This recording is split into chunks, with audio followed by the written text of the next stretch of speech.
use of screw gauge to measure diameter of a given wire. એટલે કે આપેલા screw ગેજનો ઉપયોગ કરીને આપેલા વાયરનો વ્યાસ શોધવાનો છે. તો તમે સેકન્ડ ચેપ્ટર છે તમારું, એમાં તમે સ્ક્રૂ ગેજની થિયરી છે એ થોડી ભણી ગયા હશો કે એમાં આપણે કઈ રીતે મેઝરમેન્ટ છે એ કરી શકીએ, કયા કયા સાધનો છે એનો ડાયામીટર છે એ માપી શકાય અથવા તો થિકનેસ માપી શકાય. તો બેઝિકલી સ્ક્રૂ ગેજ છે એ આમ બહુ નાનું એવું સાધન છે. એટલે મેં અહીંયા આગળ સૌથી પહેલાં જેમ આપણે લાસ્ટ પ્રેક્ટિકલ કર્યો હતો વર્નિયર કેલિપર્સનો, અને એમાં જેમ તમને લીસ્ટ કાઉન્ટ સમજાવી હતી, અને લીસ્ટ કાઉન્ટ ઉપરથી તમારે લીસ્ટ કાઉન્ટની હેલ્પથી તમે મેઝરમેન્ટ કરી શકો ડાયામીટરનું અથવા તો થિકનેસનું. તો એવી જ રીતે સૌથી પહેલી માઇક્રોમીટર સ્ક્રૂ છે એની લીસ્ટ કાઉન્ટ છે એ જાણવી જરૂરી છે. અને માઇક્રોમીટર સ્ક્રૂ પણ કહી શકાય અથવા તો સ્ક્રૂ ગેજના નામથી પણ ઓળખવામાં આવે છે. તો અત્યારે મારી પાસે આ સાધન છે અને આપણે સ્ક્રૂ ગેજ કહીશું. સ્ક્રૂ ગેજ છે એમાં મુખ્યત્વે ફરી પાછા વર્નિયર કેલિપર્સની જેમ જ બે સ્કેલ આવેલા હશે. વર્નિયર કેલિપર્સમાં પણ આપણી પાસે બે સ્કેલ છે એ હતા. એક છે એ મુખ્ય સ્કેલ હતો, બીજો છે એ વર્નિયર સ્કેલ હતો. તો ત્યારે પણ મેં તમને ડ્રો કરીને બતાવ્યું હતું કે બંને સ્કેલનો યુઝ કરી અને રીડિંગ લેવાના હોય છે. તો એવી જ રીતે આમાં પણ આપણે મેથડ સેમ જ છે, પણ જે એપરેટસ છે આપણું જે એની એક્યુરસી છે એ વર્નિયર કેલિપર્સ કરતાં પણ વધારે છે. તો જો તમને યાદ હોય તો વર્નિયર કેલિપર્સની જે એક્યુરસી છે એ 1/100 ગણું માપન કરીને આપતી હતી. એટલે આપણે એની જે લઘુત્તમ માપશક્તિ લખી હતી એ 0.01 સેન્ટીમીટરમાં હતી. હવે આનાથી એક સ્ટેપ આગળ વર્નિયર કેલિપર્સથી માઇક્રોમીટર સ્ક્રૂ ગેજની લીસ્ટ કાઉન્ટ છે અથવા તો એનું જે આનાથી જે મેઝરમેન્ટ થશે એ 1/1000 ટાઈમ, એટલે 1/1000 ગણું માપન છે એ તમને કરીને આપે છે. એટલે વર્નિયર કેલિપર્સ કરતાં પણ એક્યુરસી થોડીક વધારે મળે છે. તો સ્ટેપ બાય સ્ટેપ તમે જો વિચારો તો પહેલું તમે સાદી સ્કેલથી યુઝ કરતા હો તો 0.1 સેન્ટીમીટરનું એક્યુરસી મળે. પછી તમે વર્નિયરમાં આવો તો 0.01 સેન્ટીમીટરની એક્યુરસી મળે, અને માઇક્રોમીટરમાં આવો તો 0.001 સેન્ટીમીટરની એક્યુરસી મળશે.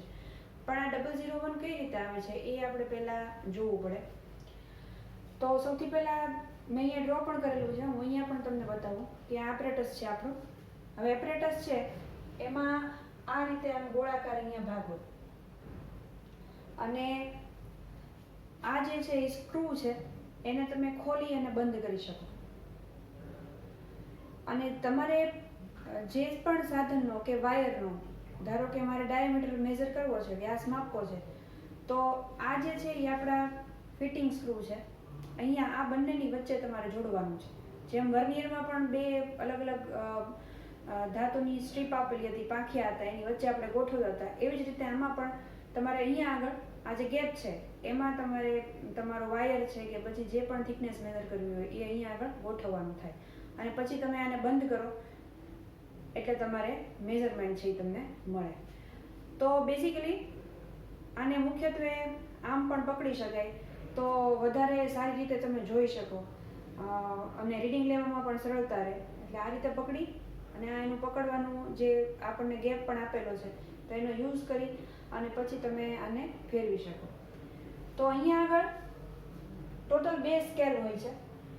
ફરીથી પાછા જેમ વર્નિયરમાં હતા એમ વર્નિયરનું વારંવાર એટલે કહું છું કારણ કે વર્નિયરની જેમ જ તમારે મેઝરમેન્ટ છે એ વિચારવાનું છે. એટલે એને તમારે માઇન્ડમાં રાખીને પછી આને આગળ આપણે જોઈએ. તો આ જે છે એ તમારો મેઇન સ્કેલ છે. મેઇન સ્કેલ છે એ ક્યાં હશે? આ અહીંયા જે વચ્ચેનો જે લોખંડનો રોડ છે એની ઉપર આપણો મેઇન સ્કેલ આવેલો છે. અને આ અહીંયા જે મેં ડ્રો કર્યું છે જેને લખ્યું છે સર્ક્યુલર સ્કેલ, એટલે કે વર્તુળાકાર માપન. તો એ જે હું આ ગોળ ફેરવું છું એની ઉપર ડ્રો કરેલો છે. સ્વાભાવિક છે અત્યારે તમને એ સ્કેલ છે એ ન દેખાય, એટલે હું હમણાં પાછી ફોકસ કરીને તમને એક રીડિંગ લઈને વાયરનું જે ડાયામીટર આપણે શોધવાનું છે એનું રીડિંગ લઈને પણ બતાવીશ, એટલે તમને એક્ઝેક્ટ ખ્યાલ આવે કે કઈ રીતનો સ્કેલ છે. હવે લીસ્ટ કાઉન્ટ કરવી હોય તો કઈ રીતે કરવાની, એટલે કે લઘુત્તમ માપશક્તિ શોધવી હોય તો કઈ રીતે કરશું? તો પહેલાં તો મેઇન સ્કેલ છે તમારો, અહીંયા એક થોડો ફેરફાર છે. મેઇન સ્કેલ છે એ આપણો અત્યારે મિલીમીટરમાં છે. એટલે ધારો કે મારી પાસે અત્યારે આ જે માઇક્રોમીટર સ્ક્રૂ છે, અલગ અલગ પ્રકારના માઇક્રોમીટર સ્ક્રૂ પણ આવે. એવું જરૂરી નથી કે અત્યારે જે હું યુઝ કરું છું એવું જ માઇક્રોમીટર સ્ક્રૂ તમારી પાસે હોય, પણ તમારે મેથડ યાદ રાખી અને તમે ડિસ્કાઉન્ટ છે એ તમે કેલ્ક્યુલેટ કરી શકો. તો અત્યારે મારી પાસે જે માઇક્રોમીટર સ્ક્રૂ છે એની ઉપર અહીંયા આગળ જે મેઇન સ્કેલ છે, અહીંયા તમે જુઓ તો મેં અહીંયા લખ્યું છે 0, 5, 10, 15. તો 0 થી 5 ની વચ્ચે ટોટલ 5 ડિવિઝન આપેલા છે. 1, 2, 3, 4, 5. 1, 2, 3, 4, 5. હવે આવા total number of division main scale ઉપર છે એ 25 છે. પણ એ બધા જ છે એ શેમાં છે? મિલીમીટરમાં. એટલે હું ધારો કે આ એક કાપો ગણતી હોઉં તો એક કાપો થશે એ 1 મિલીમીટરનો હોય, પછી બીજો કાપો ગણું તો એ 2 મિલીમીટર, 3 મિલીમીટર, 4 મિલીમીટર, 5 મિલીમીટર એવી રીતે થશે. એટલે ટોટલ 25 કાપા છે એટલે 25 મિલીમીટરનો સ્કેલ છે એ થયો. પણ હવે લીસ્ટ કાઉન્ટ છે, તો લીસ્ટ કાઉન્ટનું ઇક્વેશન શું છે? અથવા તો લખીએ કે સ્ક્રૂ ગેજ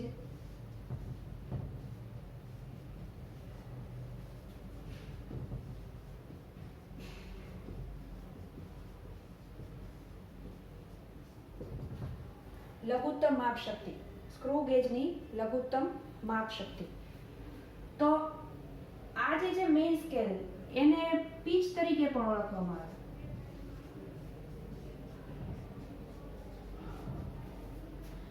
તો પીચના એક વિભાગનું મૂલ્ય, સૂત્ર તો એનું જ છે જે વર્નિયરમાં યુઝ કરતા હતા કે મુખ્ય એમાં આપણે શું યુઝ કરતા? મુખ્ય સ્કેલના એક વિભાગનું મૂલ્ય છેદમાં ગૌણ સ્કેલના કુલ વિભાગોની સંખ્યા. તો મુખ્ય સ્કેલમાં તમે એમાં યાદ કરો તો મુખ્ય સ્કેલમાં 0.1 હતું, સાદી સ્કેલ જ હતી ત્યારે મુખ્ય સ્કેલમાં, તો એ 0.1 હતું. અને નીચે જે વર્નિયર સ્કેલ આપ્યો હતો એમાં ટોટલ ડિવિઝન કેટલા હતા? તો કે 10 હતા. તો 0.1 ડિવાઇડ બાય 10 એટલે આ થઈ ગયું 0.01 સેન્ટીમીટર. હવે સૂત્ર એનું જ છે, ખાલી શબ્દ ફેરવ્યો છે. અહીંયા આગળ જે ઉપર લેતા કે આ મુખ્ય સ્કેલનું રીડિંગ છે, તો આ પણ આપણો મુખ્ય સ્કેલ જ છે, પણ મુખ્ય સ્કેલને સ્ક્રૂ ગેજની લેંગ્વેજમાં પીચ તરીકે પણ ઓળખી શકાય. શા માટે?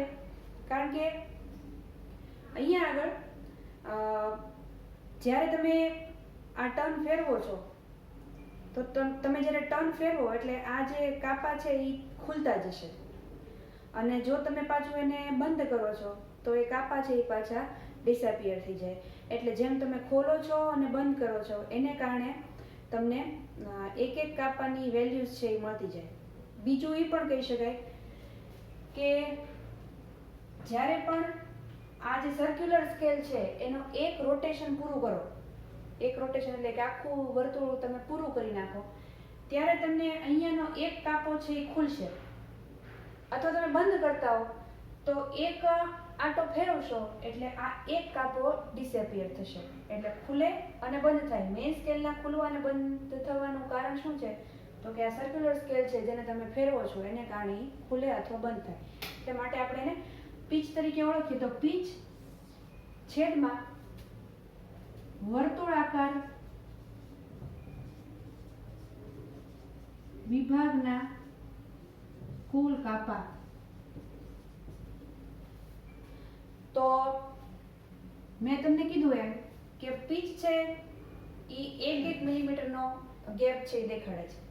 તો આ એક કાપાનું મૂલ્ય છે એ શું થયું? એટલે કે મેઇન સ્કેલના 1 ડિવિઝનની વેલ્યુ કેટલી થઈ? તો કે 1 મિલીમીટર. પણ 1 મિલીમીટર છે એને મેં જુઓ અહીંયા આગળ ચેન્જ કર્યું છે કે મેઇન સ્કેલના 1 ડિવિઝનની વેલ્યુ 1 મિલીમીટર, પણ એને સેન્ટીમીટરમાં કન્વર્ટ કરો તો એ 0.1 થશે. તો અહીંયા આગળ હું શું લખીશ? 0.1 સેન્ટીમીટર અપોન આની ઉપર, એટલે કે અત્યારે મારી પાસે જે આ સ્ક્રૂ ગેજ છે એની ઉપર આ વર્તુળાકાર માપક્રમ છે એમાં ટોટલ નંબર ઓફ ડિવિઝન 100 છે, 0 થી લઈ અને 100 સુધી. તો ટોટલ નંબર વર્તુળાકાર વિભાગના કેટલા થયા? 100. તો સ્ક્રૂ ગેજની લઘુત્તમ માપ શક્તિ થઈ 0.001 સેન્ટીમીટર. 0.001 સેન્ટીમીટર. તો આ જે છે એ આપણી અત્યારની સ્ક્રૂ ગેજની લઘુત્તમ માપ શક્તિ 0.001 સેન્ટીમીટરનો ઉપયોગ કરી અને આપણે રીડિંગ લેવાનું થાય છે આગળનું.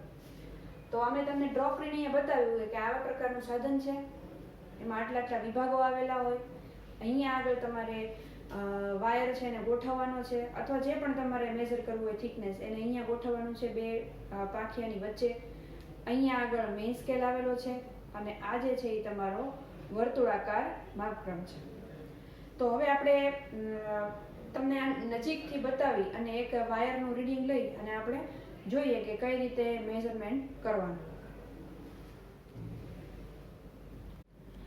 તો હમણાં મેં તમને જે બોર્ડ ઉપર માઇક્રોમીટર સ્ક્રૂનું ડિસ્કાઉન્ટ છે એ સમજાવી અને એપરેટસ છે એ ડ્રો કરીને બતાવ્યું, એ અત્યારે હું તમને નજીકથી ફોકસ કરીને બતાવું છું, એટલે તમને આઈડિયા આવે કે કઈ રીતે રીડિંગ લેવાનું છે. જુઓ, આપણે હું આ ગોળાકાર ફેરવું છું એ તમારો વર્તુળાકાર માપક્રમ છે, એટલે કે સર્ક્યુલર સ્કેલ છે, અને જે ધીરે ધીરે ખુલતો જાય છે એ આપણો મેઇન સ્કેલ છે. તો મેઇન સ્કેલમાં તમે જોઈ શકો છો કે 0, પછી 5, 10, 15, 20 અને 25, ટોટલ 25 ડિવિઝન આવેલા છે. અને અહીંયા તમે જુઓ તો 25 મિલીમીટર છે, મલ્ટીપ્લાય બાય 1/100 મિલીમીટર, એટલે આ 25 મિલીમીટર એટલે કે એક કાપો છે એ તમારો 1 મિલીમીટરનો અહીંયા થયો, એટલે મેં એને કન્વર્ટ કર્યો હતો, એટલે 0.1 સેન્ટીમીટર. અને હવે તમે અહીંયા સર્ક્યુલર જુઓ તો તમને ખ્યાલ આવશે, અહીંયા જુઓ 0, 10, 20, 30, 40, 50 અને 0 પાછું 90 અને પછી 100, એટલે ટોટલ વર્તુળાકાર માપક્રમ થયા 100. હવે એની ઉપરથી આપણે ડિસ્કાઉન્ટ શોધીએ એટલે 0.001 થઈ. હવે આનું રીડિંગ આમાં કઈ રીતે લેવાનું, તો પહેલાં આને થોડું બંધ કરી દઈએ. જનરલી આની મદદથી, એટલે કે માઇક્રોમીટર સ્ક્રૂની મદદથી આપણે મોટે ભાગે વાયરનું ડાયામીટર કે પાતળી કોઈ જો શીટ હોય તો એની થિકનેસ મેઝર કરવા માટે કરી શકીએ. એટલા માટે કરવાનો કારણ કે આની એક્યુરસી વધારે છે, એટલે રીડિંગ વધારે સારું ને પરફેક્ટ આવે. તો તમે વાયર જે તમે લેતા હો, ધારો કે આગળ તમે ભણશો કે એની થર્મલ કન્ડક્ટિવિટી શોધવાની હોય, ઉષ્મા વાહકતા ગણવાની હોય, ધારો કે ધાતુની, પછી ધાતુમાંથી કેટલો વિદ્યુત પ્રવાહ પસાર કરીએ છીએ, તો આવા બધા પેરામીટર્સ છે. એની માટે તમારે ચોક્કસ પરફેક્ટ ક્ષેત્રફળ જોતું હોય, તો ક્ષેત્રફળ માટે ડાયામીટરની જરૂર પડે. તો એની ઉપરથી તમે આની ઉપરથી તમે રીડિંગ લઈ શકો. હવે ધારો કે મારી પાસે આવો એક તાર છે, અત્યારે તો મેં થોડો વધારે થિકનેસનો લીધો છે ડાયામીટરનો. તમે બહુ પાતળા સૂક્ષ્મ તાર માટે પણ કરી શકો, પણ એ અત્યારે આમાં આપણે જોઈ ન શકીએ બરાબર રીતે, એટલે આપણે શું કરશું, આ ધારો કે તાર છે એ થોડો અનઇવન હોય તો સરફેસ એની તમને એવું લાગે કે અહીંયા વ્યવસ્થિત રીતે એનું રીડિંગ લઈ શકાય એમ છે, તો એ સરફેસ છે એ પસંદ કરવાની. અને આ જે બે પાંખિયા છે એની વચ્ચે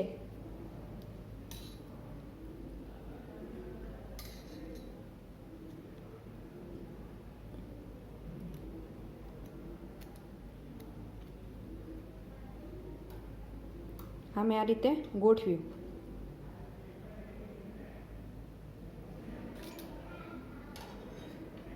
આ રીતે બરાબર. મેં પહેલાં પણ કીધું હતું કે સરફેસને અડે એ રીતે તમારે તારને કે કોઈ પણ જે મેઝર કરતા હોય એનો ઉપયોગ કરવાનો છે. આ રીતે વચ્ચે જગ્યા નથી રહેતી તો એવું ખાસ જોવાનું, બરાબર. હવે આપણે રીડિંગ લેવાનું છે. તો રીડિંગ લેવા માટે શું કરશું, તો કે અહીંયાથી સૌથી પહેલાં તમારે મુખ્ય સ્કેલ જોવાનો છે. આ જો ફરીથી ખોલીને બતાવું તો પહેલાં એક વાત ફરીથી આપણે ક્લિયર કરીએ કે સપોઝ અત્યારે મેં બંધ કરી દીધું સાવ, બરાબર. તો આ બંધ કરી દીધું. હવે હું જ્યારે 1 ટન ફેરવીશ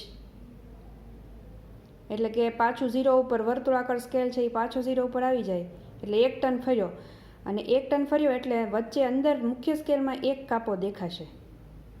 આવડો એક કાપો દેખાણો. આ 0 નંબર નથી ગણવાનો, પણ આ પહેલો કાપો દેખાણો. 1 ટન ફેરવ્યો એટલે એક કાપો દેખાણો. હવે બીજો ટન ફેરવું છું તો આ બીજો કાપો દેખાણો. તો આ શું બતાવે છે તો કે એક વર્તુળાકાર એટલે કે 100 કાપા પૂરા થશે એટલે અંદરનું એક રીડિંગ ફરશે, બરાબર. 200 કાપા પૂરા થાય તો અંદરનું બીજું રીડિંગ ફરે. તો એટલે એનો અર્થ શું થયો તો કે આ જે અંદરના કાપા છે એ અંદરના કાપા છે એ દરેક વખતે, અત્યારે ધારો કે તમે મુખ્ય સ્કેલનું માપન લીધું હતું તો બધા કાપા છે એ 0.1 દેખાડે છે સેન્ટીમીટરમાં. તો એક કાપો દેખાડો હોય તો તમારે શું યાદ રાખવાનું? 0.1. આ 0 નથી ગણવાનો, પછીનો એટલે 0.1. 2 કાપા દેખાણા હોય તો 0.2. અત્યારે જો ત્રીજો પણ દેખાણો તો 0.3, ચોથો પણ દેખાણો તો 0.4. એટલે મુખ્ય સ્કેલનું માપન લેવા માટે તમારે યાદ રાખવાનું 0.1, 0.2, 0.3 એમ આપણે વધારીએ છીએ. હતું મિલીમીટરમાં પણ એને આપણે સેન્ટીમીટરમાં કન્વર્ટ કર્યું એટલે એ થઈ ગયું 0.1, 0.2, 0.3, 0.4, 0.5. એવી રીતે વધતું જશે. હવે આ જે છે એ મેં ફરીથી પાછો આપણે તાર લઈ લઈએ ને હું આને ગોઠવી નાખું એટલે હવે તમને ખ્યાલ આવી જાય. તો આ મેં ફિટ કર્યો, બરાબર. હવે હું જોઉં અહીંયાથી કે મુખ્ય સ્કેલ છે એમાં તમે જુઓ તો આપણને કેટલા કાપા દેખાય છે?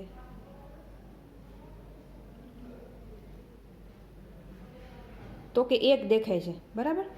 મુખ્ય સ્કેલમાં એક કાપો દેખાય છે, 2 નંબરનો કાપો નથી દેખાતો. સેજ એવું ખોલું તો 2 દેખાય, પણ અત્યારે માત્ર પહેલો કાપો 1 દેખાય છે. તો એક કાપો દેખાય તો મેં કીધું કે તમારે શું લખવાનું તો કે મુખ્ય સ્કેલનું માપન થઈ ગયું 0.1 સેન્ટીમીટર. 0.1 સેન્ટીમીટર એટલે શું થયું તો કે 100 કાપો ખાલી ખુલ્યો છે આનો. 0 નંબર નથી ગણતા આપણે કારણ કે એ તો એકાકાર થઈ જાય એટલે અહીંયા થયું 0.1. તો આપણું જે આ જે રીડિંગ છે એમાં આપણે મુખ્ય સ્કેલનું રીડિંગ એ આપણે લખશું 0.1 સેન્ટીમીટર, બરાબર.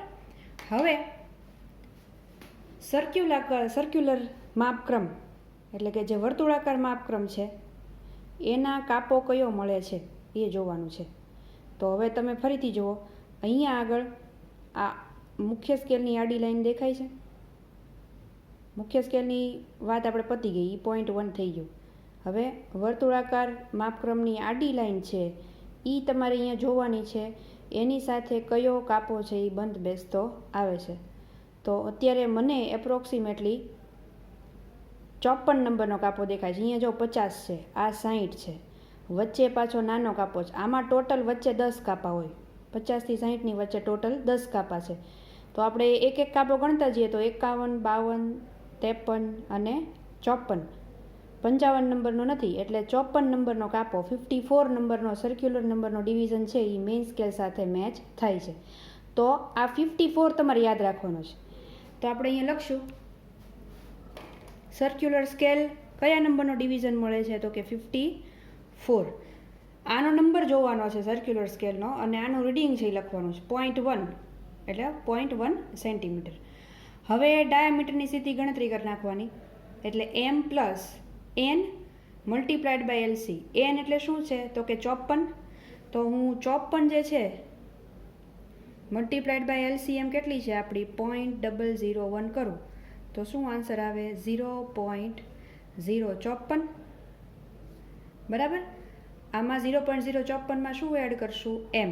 તો m આપણું કેટલું છે 0.1. તો આમાં આપણે એડ કરી દીધું 0.1. તો આપણું રીડિંગ થયું 0.154 સેન્ટીમીટર, સોરી 154 સેન્ટીમીટર. તો આ જે છે એ આપણો ડાયામીટર થયો, આપેલા તાર માટેનો વ્યાસ, બરાબર. હવે બીજું રીડિંગ લેવું હોય ધારો કે તો ફરીથી પાછું આને બહાર કાઢી નાખવાનું, પછી ફરી પાછી બીજી કોઈ સરફેસ આગળથી ફરીથી પાછું એને લોક કરો અને ફરી પાછું રીડિંગ છે એ લ્યો. તો આ રીતે તમે કોઈ પણ તાર છે, પાતળો જાડો, તમે કોઈ પણ તાર છે એનો વ્યાસ છે એ માપી શકો. હવે બીજું એક ગોળાકાર તકતી જેવું લઈએ, થોડો વધારે હશે કદાચ એનો. આને આપણે આ એક ધાતુની આવી ગોળાકાર તકતી છે, એનો વ્યાસ માપવો છે, સોરી એની થિકનેસ માપવી છે. આમાં વ્યાસ નહીં માપી શકીએ. વ્યાસ તમે જુઓ તો આની લિમિટની બહાર છે. આનો વ્યાસ માપવો હોય તો વર્નિયર કેલિપર્સનો ઉપયોગ કરી શકાય, તો એની ઉપરથી તમે વ્યાસ માપી શકો. તો આની આપણે આમ રાખીએ આને, બરાબર. અને ફરીથી જોઈએ.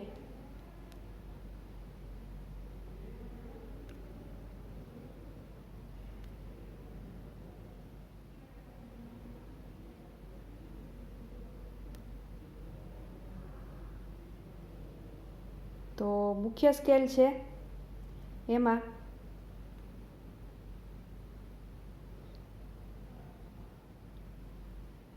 ટોટલ 3 કાપા દેખાય છે. મુખ્ય સ્કેલમાં મને અત્યારે ટોટલ 3 કાપા દેખાય છે. જોઈ લ્યો ફરીથી. તો 1, 2 અને 3, એટલે ઓલું જે 0.1 લખ્યું હતું એને બદલે શું લખશું? 0.3. અને સર્ક્યુલર સ્કેલ તમે જુઓ તો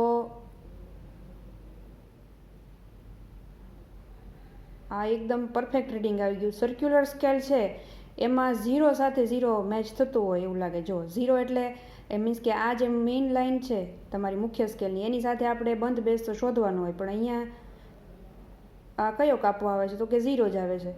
તો સર્ક્યુલર સ્કેલ છે એને આપણે ચેક કરવાની જરૂર નથી. ધારો કે થોડું આમ રહેતું હોત આગળ તો આપણે જોવત, પણ અત્યારે શું લાગે છે? તો કે એક્ઝેક્ટ મેચ થઈ જાય છે.